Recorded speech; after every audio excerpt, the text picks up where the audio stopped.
Welcome to the Low Production, High Value Show with your host, Andrew Jenkins. On the show, we'll be exploring the world of entrepreneurship, social media, and the growing digital landscape. Whether you're a seasoned entrepreneur or just starting out, you know that the world of business is constantly evolving and changing. And in today's digital age, it is more important than ever to understand how social media and technology are affecting the way we do business. That's why on this show, we'll be talking to entrepreneurs and experts who have a wealth of knowledge and experience to share with you. From the latest trends and technologies to the struggles and triumphs of running a business, we'll be covering it all. So if you're looking to level up your entrepreneurial game and become more digitally savvy, then let's get started with the Low Production, High Value Show. Well, welcome to the latest episode. My guest today is Youssef Botros. Welcome. Thank you, Andrew, for having me on the podcast. Great to have you. Well, we're going to jump back a few years as a way to introduce you. You were instrumental with a company called Mobile Klinik, which was acquired by TELUS. Spoiler alert. But let's go back to the genesis of your time there and what transpired in the is it half a dozen years basically all that you Exactly. Yeah, about 6 years. 6 years I was there. So how did you come to be with them? So the opportunity it kind of fell on my lap. I had always been in the retail industry, I've been in retail my entire career, specifically in the cell phone industry. So throughout university, I always sold cell phones and plans as part of it was a part-time job for me, making money while I was in school. And I really got to know the industry really well. I worked for lots of companies like T-Booth, Wireless Wave, worked for TELUS for a number of years and at Futureshop as well. And I really loved the industry because, when I first started, we still had flip phones. The Razor was kind of like the biggest craze, right? And I felt like I had a front row seat to the development of that technology and what cell phones became or are right now compared to what they used to be. It was really, really exciting. And all of the features that would get developed as a result of the capabilities of the phones, right?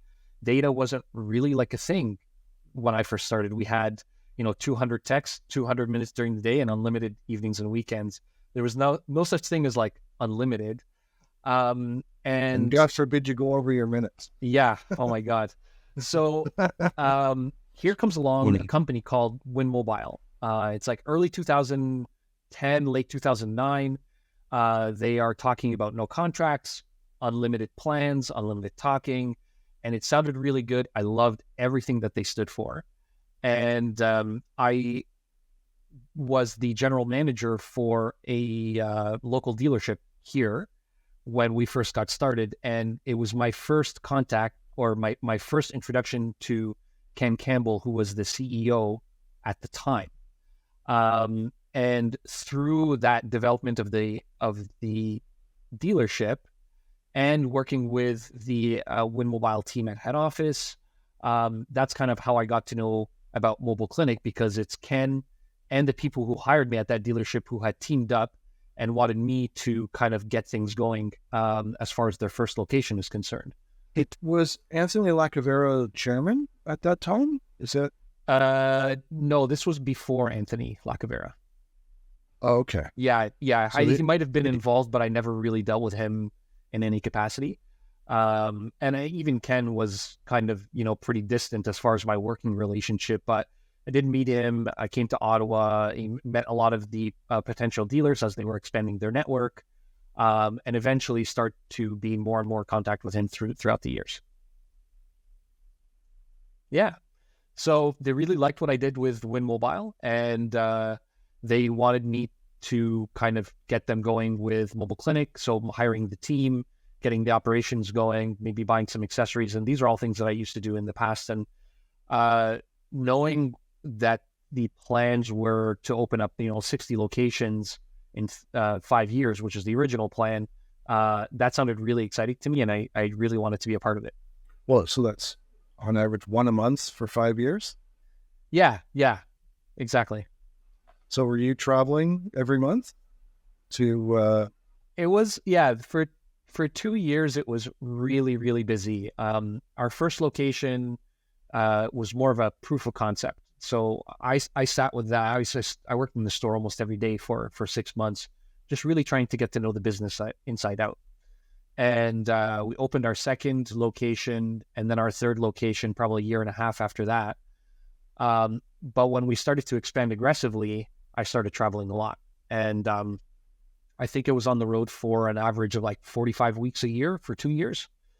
So it was a lot. The first year was really exciting. The second year, not so much. It started to take a little bit of a toll on me. But on average, every store that we opened in a new market, you'd be there for 2 weeks for training, and then 1 week shadow just to make sure that everything was smooth, and you kind of move on to the next place, or you go home, check the mail, pet your dog, and then like you leave, right? So, Well, and people think I used to travel a lot as well, and people from the office, oh, you get to do this, you get to do that. It's like, yeah, but come along. it comes at a price. When it's a 6 a.m. flight, you have to be there at 4 a.m, and or there's a flight delay or whatever. Like I'm sorry, it loses its appeal pretty quickly. Definitely. I think at some point, closer to the end of the 2 years, I kind of got tired waking up and seeing a different ceiling, every 2-3 weeks. And I was like, I just need to be home. I would love to see my family, my friends, the people that I really care about, who I'm doing all of this for. You need to be able to share your successes with them. So that's kind of when we started to build our department, and I stopped traveling so much. When you were doing the first couple stores, when it was like refining, proving the concept, etc., because you were there at the beginning, how much of what was originally envisioned remained, and how much did it get recalibrated in those first 2 years before? Because you had to figure it out to a point of being a science before you could expand efficiently. Yeah. A lot of it did stick still. Like there were some things that we didn't do ever again because we made better decisions. So, I mean, one example that sticks out in my mind was our second location. We actually had to shut down very quickly after we opened it. Like for a choice of location? Or choice of location. We thought that there may be a big surge of traffic or a need within that mall. And man, we were wrong. So we knew quickly like what not to do as well as what to do. But one example I could give you is testing. Whenever you are testing a smartphone, you want to make sure that it's leaving in a better condition than when it came, right? Kind of like a do no harm type of principle. And we always had to test phones kind of before and after it was repaired to really understand that did we fix the problem, and did we break something that we should not have broken, right? And eventually that was on a system, but we had to do it by hand on a paper that we created. So we created like just a bunch of tests, does the power button work? Does the volume button work? Blah, blah, blah. So that evolved, it stuck around, but eventually the system that we were using developed a feature where we can create our own forms, and we attach those to our tickets, and Bob's your uncle. It was really, really good. It really helped our productivity. So the way that we evolved the way that we built our operations was kind of with the end in mind, and I think that's what made it easier for us to not have to constantly upgrade a system or a process, because we knew what it was going to be like. So it was with the full understanding that some things were going to take a little bit longer, but for the long-term benefit. You talked about the bad location. I worked for a retailer that, during the 90s, it was all about growth. And they grew to like 19 stores. And they were in a situation where maybe you had similar experiences where a mall would say, a mall developer would say, we'll give you this prime location in Mall A, but, we need someone to take this other location in Mall B. And, the location in Mall B might be a dog. And it would prove to be just that, low traffic, so you'd end up having basically a leaky boat, where the profitable stores were subsidizing the unprofitable stores. I mean, that's basic business, but that you end up in a situation like, well, how long do you want to let the leaky boat leak, or to cut the bleeding? I'm just wondering if there was experiences like that where you had top performing stores subsidizing some low performers or failures. Yeah. So, I mean, in the 6 years that I was there, we opened 91 locations. And there were definitely some locations that, were questionable to me, but they were part of a larger strategy. In our world, and at that time, it was kind of a rat race. There was a few other companies that were trying to do a similar thing. Ubreak iFix being one of them, for example. Ubreak iFix kind of, they modeled their locations in like the outdoors, the strip malls, not in, really high traffic shopping malls where we were. And so when we wanted to be in a mall, just to be there first, sometimes we had to pick locations that we wouldn't normally choose because of a number of factors. Either, it was like downstairs in the basement or something like that, but we just wanted to be first. So we did make decisions like that. I can think of a couple of locations offhand where, eventually we moved from our original site to like a heavier traffic place in the mall. But it happens, and it's actually quite common in the cellular industry. All of like the Samsung Experience store in Dundas Square or the Rogers store, those are there for presence. They're not there for profit. Yeah, they're a high cost spot, and to your point, it's about for presence, brand recognition, to remind people and to push out. Well, if you don't take it, your competitor will. And so it's a cost of doing business. So you're like, no, I can't have my competitors have that spot. I can't have my competitor have the recognition and us not have it. So, great if you have the money to I won't say throw away, but to sustain what could be a losing proposition. So, not business wide, but spread the pain over the more profitable stores. Well, so what was there a tipping point in the 90 locations where, from a momentum, like what triggered TELUS's interest? Was it just the metrics of footprint across Canada, number of customers served? What was some insights from the operations that made them intrigued? So I'm not sure if you or the listeners know this, but TELUS did have their own in-house repair service. Bell had their what they called the SPA. I can't remember what the acronym stands for, but it was something like smartphone something. But everybody tried to repair devices, and it is quite a very specific job, but it's not like the sales jobs that I was used to when I was growing up in school. I think there are a number of things that really attracted players like TELUS. Number one is that we had a national footprint. Unless you have that kind of scale, you're not really interesting to a company like TELUS or Bell or Rogers. And I'm starting to notice the same kind of trend at Repair and Run. Unless we have a nationwide footprint and can say that we can help customers coast to coast, nobody's really interested in buying you because you can't really help them because their customers are everywhere, right? So that's the first thing. I would say the second thing is our ability to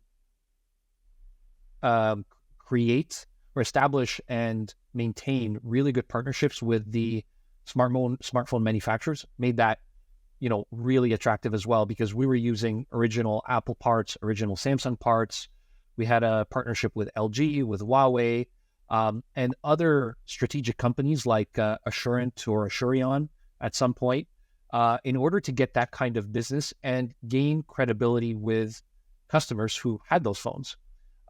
So I think that kind of added as well to the attractiveness of the offer. And frankly, we were doing the repair faster, better than TELUS or Bell ever could. So why that's interesting for a company like TELUS is because they can acquire a company that's already doing something well, not really have to change much, but be able to give their customers more added value by having the after-sales support, which is really important in the smartphone world. I mean, everybody has a smartphone and nobody can really live without it. It's like the remote control for your life is what my CEO used to say. It's an appendage. Yeah, for sure.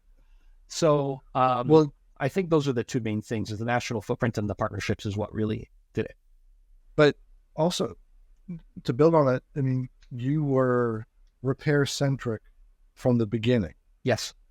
where it seems that TELUS and Bell, et cetera, added repair capabilities within the stores.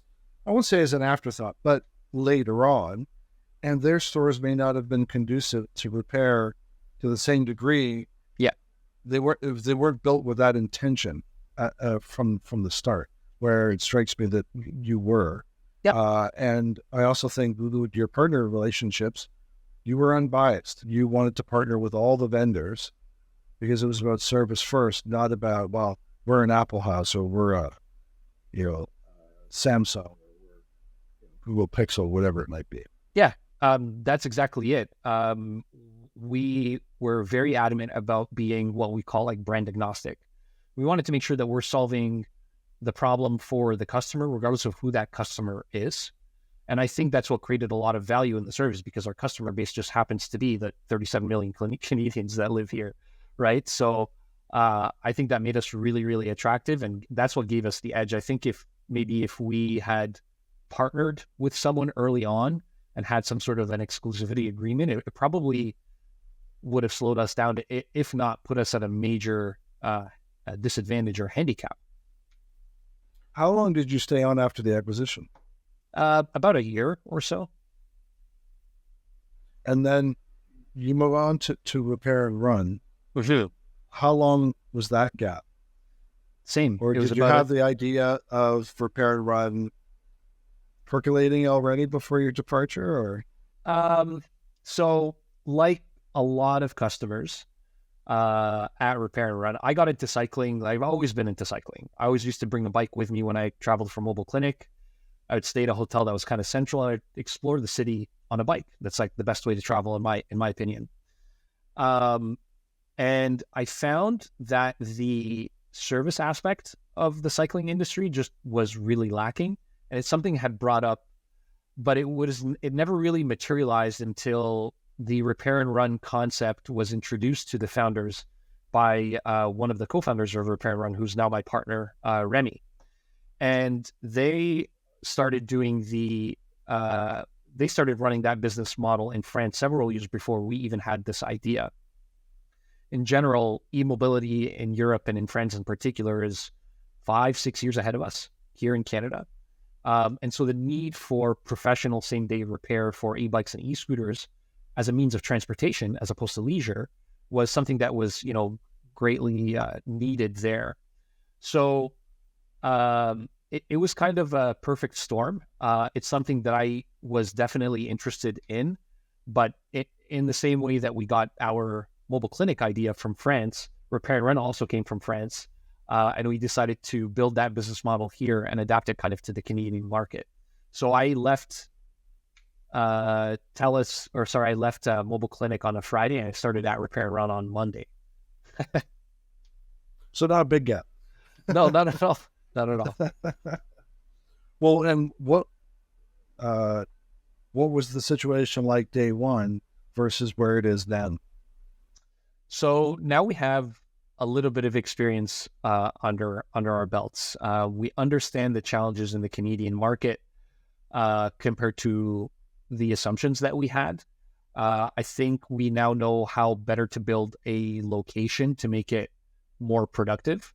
When we first opened our location on Queen Street, we were like, oh, this is the best. We're going to be able to help so many customers, and we do. But I would rip out a few walls if I could. Now that it's just, bikes and e-bikes and e-scooters are sometimes up to like 100 pounds. So, and these things are big, they're awkward. It's not like a 100-pound dumbbell. It's hard to maneuver. And in a tight store like our Queen Street location, you really got to be careful with the spacing. You're constantly moving things around. So I would say store design is something that we do a little bit differently. We understand our trends a little bit more. We have partnerships today that are helping bring traffic into all of our locations. So we definitely have some lessons learned, and I would say more lessons to learn as well, because unlike the smartphone industry, the cycling industry is still a little bit immature. There's not as much standardization as there would be in smartphones. And so you kind of have to create your own system and grow to such a scale that people start adopting your system. If you're too small, then you're still kind of in a very scattered market, like smartphone repair was when we first started at Mobile Klinik. So I say that there's still some lessons to be learned, but we are well on our way to building a national network. Well, I mean, the inherent value in trial and error. Unfortunately, it's, you don't have the benefit of learning from someone else's trial and error. It's your own, which isn't great, but it is what it is. But to your point, having been to places like Amsterdam where it is a cycling culture, Toronto is increasingly becoming a cycling-oriented city, but it's still nowhere near what Europe and certain cities are culturally. And as that maturity comes about, I mean, so will, I think you're well positioned, but like you said, first location, lots of excitement, you think you're going to rule the world, and then, I'd like that wall gone, or this beast of an e-bike. I don't want it to fall and damage a $3,000 e-bike that's to be sold, or some other customer's bike that you'd be liable for, etc. Nobody wants that headache, but you learn over time. So and now, do you take, when evaluating locations, is it more like, I want it as open a concept and give us as much freedom for design as possible? Yeah, it's something like that.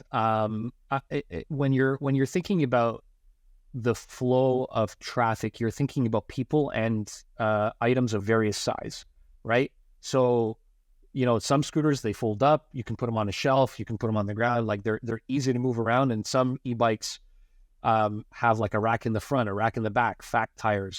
So you have to take these things into account. So the way that we store things is different. The way where we place our parts, our shelving, our accessories. I think the fluidity really, really helps, especially when you are in a place like Ottawa, where 4 months of the year the traffic is really, really slow, and you want to be able to service skis and snowboards and things like that. So you're kind of moving things twice a year, but on a day-to-day basis, you want to be flexible, but still have a structure that you can scale to other stores, right? Every store will have a different footprint, but they all have an accessory wall, they all have a front desk, and when you think of it in a modular fashion, and you have an open space that you can play with that allows you to have that structure, but in a modified way, I think that's kind of the best balance. Social media has become an imperative for almost every business. Discover how to successfully implement an effective social media strategy that is supported and integrated throughout every part of your organization with this essential book from our host, Andrew Jenkins. Social Media Marketing for Business, Scaling an Integrated Social Media Strategy Across Your Organization, is now available from Amazon or KoganPage.com. Well, and you touched on something I was wanting to ask as well. I mean, Amsterdam doesn't get as extreme a winter as we do, so they can have a 12-month of the year cycling season. You just bundle up with it. Ottawa, on the other hand, not so much. So you touched on snowboards, etc., but you go in with your eyes wide open saying there's going to be slower periods because of the seasonality, but it's about what do you do in those slower periods to offset the seasonal drop. So talk to a little bit more about that. So this is something that we knew going in to the business, and we knew that it was going to be a difficult problem to solve because you'd always have to make sure that you test it with the market. You know, that famous Mike Tyson saying is that everybody has a plan until they get punched in the face.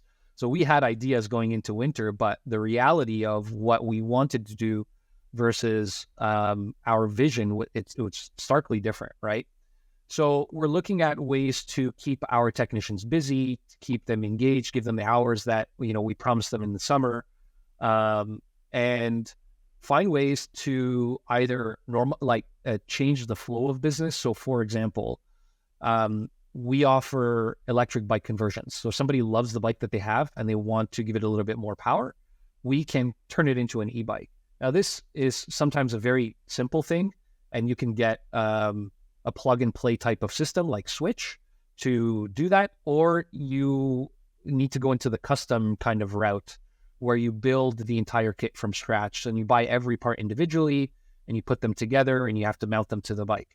That kind of work takes a long time, and those are the kinds of projects that we typically encourage customers to do in the winter, because we typically have to have the bike for extended amount of time, and people don't really want to. They don't want us to hold their bike hostage during the summer when they can ride it, right? So there are certain activities like that, as an example, that we're thinking of having into the winter, and frankly, just making sure that we can control the costs associated, regardless of what business we are getting into the shop during the winter. It will be slower. I think that's something that we should expect, and is just part of the cycling industry here until the infrastructure of cycling gets better in the winter. There was a study, and I think there's a YouTube video about this, about a city that is in Finland, very similar weather conditions to Ottawa, and it's not actually the cold that prevents people from cycling. It is the infrastructure, so the availability of safe bike lanes and road conditions is what really deters people. I've tried biking to work in the winter, and I have, like metal studded tires. I got it all. But if you don't have a trail that is safe or plowed, and you don't feel safe on the road, there's nothing that your bike will have that will make you feel safe. It's a perception of safety as well as the reality of how safe something is. You don't want things that you don't want to be fearing what might be under the snow. My brother lives in Sault Ste. Marie, and he has a fatty, as they call them. Yeah. That's my understanding. And there is a trail that goes around a big portion of the city, and there's a group of folks that on the weekends it's fatty riding, and they love it. But again, to your point, there are established trails. There's familiarity. They're riding the right vehicle for the right conditions, etc. But it's not ubiquitous. It's not citywide, etc. Yeah. But yeah, there's some fun. So I think we're getting there. It'll be a little bit slow. Until then, I think we can focus on refurbishing units from some of our partners, if that's something that they're willing to discuss. There's lots of ideas that are floating around right now that I think could be a viable solution to keep our people busy during the winter times. What's the vision for Repair and Run? Well, again, you talked about the plan was fine until you get punched in the face.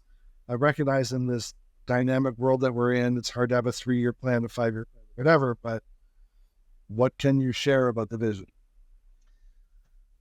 The vision for us is to whether we get acquired or not. I think that's something that maybe should be mentioned, because I think most people want their business to be acquired.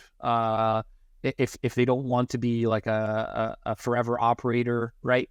And they want to sell it to somebody who can maybe continue their vision. as far as our vision goes, is we want to be the premier destination or the service network for customers who are using their e-bikes and e-scooters as an environmentally friendly alternative transportation lifestyle. I think that's what e-bikes and e-scooters can offer lots of people if they were more open to the idea of commuting to work in that sense, right? And I think the indicators in the market are all showing that, at least in Ottawa, there are way more cycling lanes than there used to be, even 5 years ago. I think that's true for lots of the other cities. And not that cars are useless. I think they're totally useful for certain things. But if you work 10 kilometers away or 15 kilometers away, and you usually just have your laptop and a couple of things, like, do you really need your car, right? Is the question that I always ask myself. And some people are becoming a lot more open to the idea of using an e-bike and e-scooter, and we want them to have a place to go when they need service. Currently, our shop in Ottawa is probably the only shop that even fixes e-scooters at all.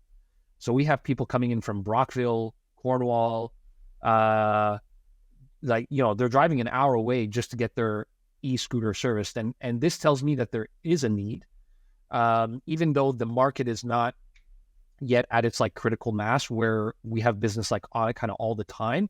There is a need that's not being addressed right now. And really, I think the formula is, okay, so how do we create a network that is, easy to do business with, where people can feel comfortable going to, they feel safe, they feel like they can trust their technicians who's working on their bikes. Is how do we build that brand experience so that we can be the go-to service network, not just for customers, but for brands, right? In the same way that Mobile Klinik helped us expand our business and grow it to such a scale, I think partnerships are a very big part in achieving our vision. So being partners with big companies like Rad Power Bikes is something that is very much aligned with their vision. They're a very popular e-bike brand. Same thing with Apollo Scooters. This is a very popular e-scooter brand. And I think having brands like that who want to encourage that kind of lifestyle is really aligned with what we want to do. And the more we work and develop those relationships and the more stores we open, then we start to develop the idea of what our brand should be like in the customer's mind. Because at least to me, and I know to all of the people on the exec team, a brand is what customers think of you, not what you think of yourself, right? So if we can do that, then I think we will have reached our vision, regardless of how many stores we open. But we want to open a lot of stores, just to be clear. Well, I listened to the podcast How I Built This, and they spoke to the founder of Rad Power. It was very interesting in the early days of how he sort of Frankensteined an e-bike out of different materials. It just kept, iterating, refining, etc. But what came to mind is a question about, you talked about being an operator. And I'm wondering, what have you kept as an operator from your experience at Mobile Klinik? And how different are you as an operator now with Repair One? So I would say a lot of the systems that we used in the early days of our Mobile Klinik are, they still work here because they are software that, people can use in any kind of business. If you really think about a retail business of any kind, there is it are... a CRM that you're speaking of, for lack of a better word, or no, the CRM is a little different. It's tailored to the cycling business, but it's very similar to what we used to use. But in any type of retail business, you have systems for all areas of your business. You have HR systems, so people need to clock in and clock out so that they can get paid. They need to be able to see their payroll, their pay stubs, You need to be able to track your inventory, your sales, your repairs. You need security systems. You need a way to host all of your SOPs and your training. These are all things that, regardless of what the retail business is, the systems can be more or less the same, right? So we're still using the same scheduling and, payroll softwares that we used to use at Mobile Klinik, because they work for small businesses. That's kind of the whole point why we use them. What's different about repair and run is the nuance of the cycling industry and how we have to account for that in our reporting. So one example that I can give you is our CRM, or the system that we use to track repairs and sales and all that, is called Lightspeed. And in the cycling industry, if somebody wants a new tire, they can pick any kind of tire as long as it is the right size. But they can pick the knob tire. They can pick a red tire, for example. There's so many different variables in this industry compared to, bikes and scooters are so personal for people, right? Yeah. So there's a lot more variation, and how that is impacting us at a practical level is your catalog management just really has to be very, very good. And I think that's one of the things that people really underestimate as an operational oversight, right? When you're selling any product or service, the language that you use to describe those things in your system and how you categorize all of those buckets of things, we have sales, we have, services, all different kinds for e-bikes, e-scooters, we have accessories, and there's like so many subcategories of that. Your hierarchy of your catalog and how you name all of the products and services, like your actual naming convention, determines the quality of your reports. And without good reports, you can't make good decisions, right? So, but, people just kind of tend to import, or they use any language, right? But they don't realize that other people are using the system, and what they call any product may be different from what you call it, right? So I would say the systems are the same. It's just how they fit within this industry and the specific challenges that we have to take into account. That's, I think, where the nuance comes in, and that's how they might be a little bit different, if that answers your question. To add to that, so I was involved in a consulting engagement at Rogers. And there's, for those listening from the US, one of our largest cable and wireless companies, or from the UK if you're listening, or the world. Anyway, largest cable and wireless and mobile wireless provider, one of the largest cable and wireless providers in Canada. If you talk to the cable side, lower transaction volume, more complex transactions to order a cable box, dispatch a technician, book a visit, et cetera, et cetera. The mobile side, high volume, lower dollar transactions. Didn't have to send a technician. It was just like high turnover, et cetera. Is there some similarities in how I just described that between Mobile Klinik?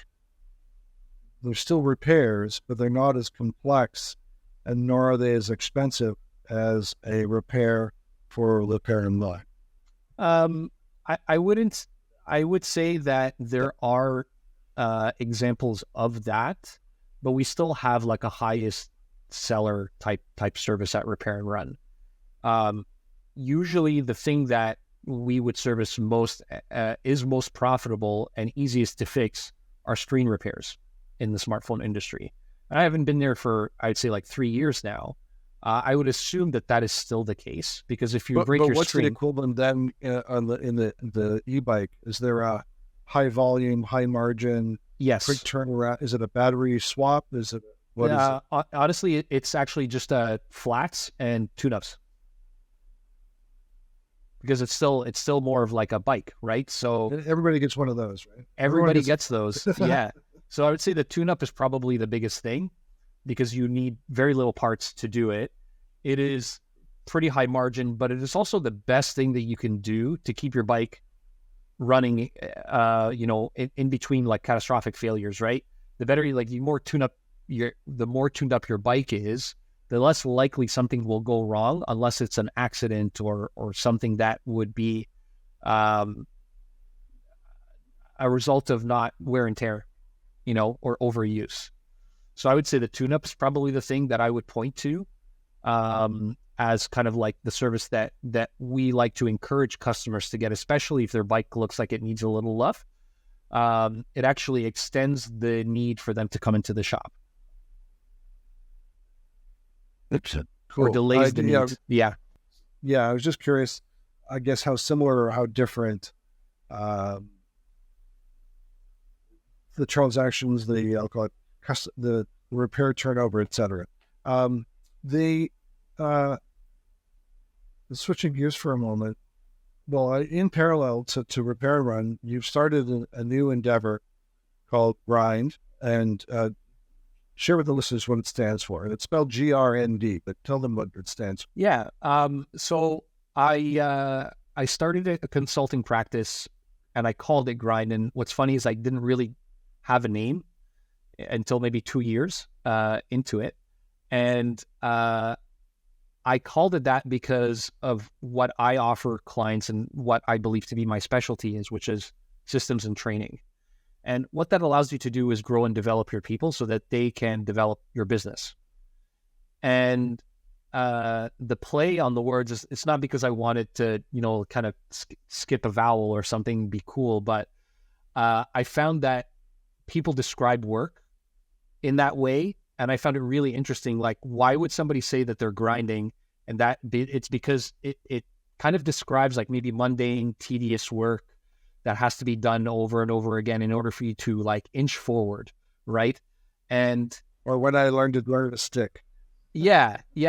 So that it's actually one of the other reasons why I think that the name works really well is because when someone is looking to improve their operations, your operations, they are they're multifaceted. It's not a silver bullet or one thing that is going to make your business get to the stage that Mobile Klinik got to. There are so many things that work together.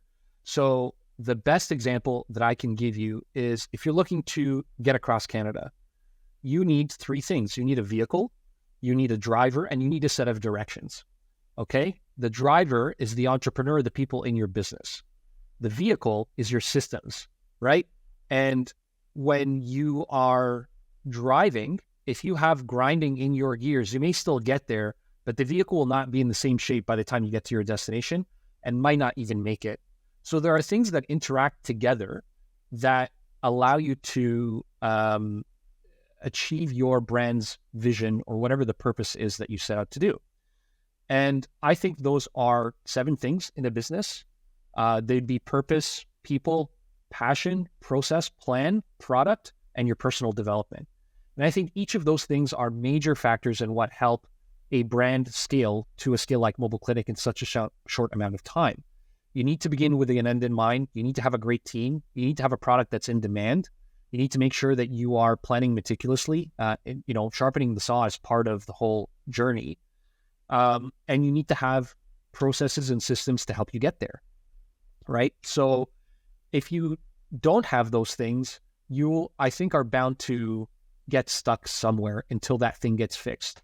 And I looked at all of the brands that I helped and the brands that I love. And, time and time again, I come back to those 7 things. And the way that those 7 things, overlap or interact with each other, I think will determine the effectiveness of a business in general. So GRND speaks to kind of, I think, the pain or what people experience in their business. And I try to just turn that on its head by turning it into an acronym of what people should be doing in order to achieve their goals. Well, what prompted the question for me is, one, is it your operations processes right now that enable you to step away to help? Like, you've got Repair and Run. Is it that you free up time for GRND to help the others? And part 2 of that question: are you helping with all the P's with a consulting engagement, or are there just some? So I typically deal with systems and training. Training is kind of the very end of all of that, because unless you have a good system, training somebody on something that doesn't really work doesn't make sense. So I usually start with the systems piece, and a system does 3 things. It's the people, the technology, and the SOPs. So that's typically what I would help people with first. because A, it gets them quick wins, and B, once you actually get those good systems in place, then you can start thinking about training and then stepping away from the things to help grow your business, right? Are you auditing their systems, or are you helping them audit themselves? I think it's a mix of both.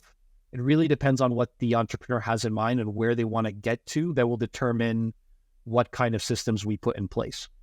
If somebody's only looking to have one location, but they just want to be able to step away, that is very, very different from having 10, 15 locations and then, you know, adding a partner here and there. Like there are considerations in how you manage your inventory, your reporting structure. There's lots of other implications that are there depending on, you know, the size of your dreams, I guess.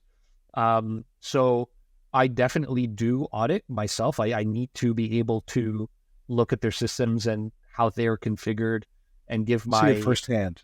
I like it. Yeah, I'm a very hands-on kind of guy. I don't always do the work, but I want to see things for myself. And that doesn't necessarily mean I can't coach an entrepreneur on how to do something, but I would need to be able to see the same thing that they're seeing in order to give a confident answer of some kind.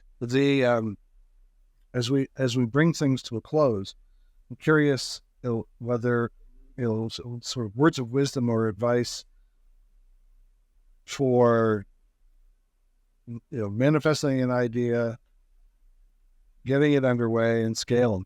What would you and like I comes off my tongue like, oh, that's how hard could it be to think of an idea, start and execute? It's hard, yes, I've done it. But anyway, you've done it more than once. You're helping folks do it as well. And I'm just, based on all that experience, what advice, if any, would you offer? First thing is to look for the problem, to look for a problem to solve. I think people get stuck in maybe the ideation of things that they think might be cool, but unless it solves a real problem that people are having that nobody else has solved in that way, you're going to always try to sell, and you're not going to sell it, right? Because there's going to be no demand. So the first thing is to be obsessed with the problem that you're trying to solve, and always think about what pain that you can remove from the customer in such a way that they would pay you for it, right? How easy it is to do business with you, I think will determine greatly how many customers you have, right? So unless you are doing that, it's not really going to fly, I think, because all the best businesses have solved problems and eventually have built brands who then do other things, right? If you're trying to take on too much too soon, you're never going to be able to get the traction that you want that would help you grow a brand into an empire like Apple, right? Apple started somewhere, and so did McDonald's, and so did Starbucks, and all of these big brands who have a much bigger presence than their products offer. They started with the products first. They really got down to solving the problem for their ideal customer, and eventually they turned into other things, right? But they didn't start that way.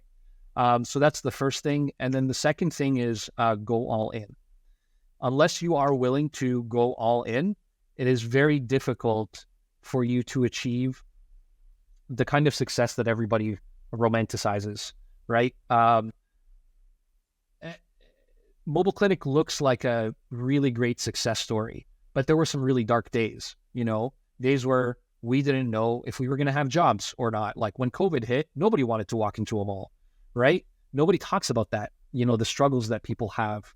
At some point, just to get our Samsung program running in our shops, I had, something like 10 desktops downloading like terabytes worth of data just to get our computers set up. I'm sure the company was like, what is this guy downloading? There are things that you just do that nobody sees that is part of the journey. So you have to be willing to go all in, because it's going to be hard no matter what. So you got to make it worth it. So you got to dream big. You got to go all in, and you have to depend on other people is probably the last thing. This whole like I'm going to do everything myself kind of nonsense, that doesn't work. You need other people, and developing those types of relationship with others is crucial to your success. The people build the business. It's not that solo entrepreneur kind of stereotype that does everything themselves and does it just through hard work. We're 2024, hard work was for like the Industrial Revolution. We're way past that now. So having a good network, having a clear plan and the end in mind, and going all in on that plan is probably like the biggest takeaway for me personally. Yeah, you get an entrepreneur that's precious about, oh, I'm above that. I can't, heaven forbid I do that. I remember meeting someone who founded a startup who had worked for a major corporation and told one of the staff, we're talking a company of 5 people now, it's a startup, and saying to them, oh, unless the agenda for the meeting, when I worked at corporate A, if the meeting agenda wasn't set and distributed 10 days before the meeting didn't happen. And I'm looking around the room, and it's one room with a bunch of desks, open concept, and I'm going, if you want an agenda for a meeting 10 days in advance for a meeting that can be had just talking over the desk, you're completely misconfigured here. But no, I do agree with the all-in aspect, and the whole idea of just finding a pain point. I don't know if you're familiar with Startup Weekend. People pitch ideas on Friday, and by Sunday, if people want to join someone's idea and they work up an MVP or even just fleshed out concept by Sunday, and then they present to a panel. This one Startup Weekend, somebody thought up about a scheduling solution for a restaurant because they didn't want the manager was always like, calling, can you do, so-and-so wants to switch shift, can you take over? And to your point, this pain point removed the manager from the equation, and staff could deal with shift swapping themselves. But that was the first part. Part 2 was they went around to some restaurants around the venue and explained the idea and recorded them with their phone saying, would you buy this? And the people said, oh yeah, absolutely. And they expressed how frustrating scheduling was. It had nothing to do with food, had nothing to do with customer service, but it was a pain point. And the panel loved it because none of the other presenters had thought about confirming the pain point. A little anecdote for you before we go. Is that how 7 Shifts started? Is that the company? I don't know. I don't know if it ever came of anything. The other one that I saw at a Startup Weekend that came to be was mortgagerate.ca, the comparative site for mortgage rates. That's where I witnessed the genesis of the woman who had the idea, and I don't know if she sold it to somebody, but it became the portal for mortgage rates. So yeah, it was pretty cool to see that. Anyway, I digress. Let me say thank you so much for joining me. I enjoyed the conversation. I really enjoyed learning more about the journey and your take on the importance of operations and the removal of friction as you try to scale. So thank you again. Thank you so much, Andrew. I really appreciate this. Thank you for joining us on this episode of the Low Production High Value Show. Be sure to give us a rating and subscribe to make sure you never miss an episode. Don't forget to check out Volterra at volterradigital.com to learn more about how they can support your social media marketing.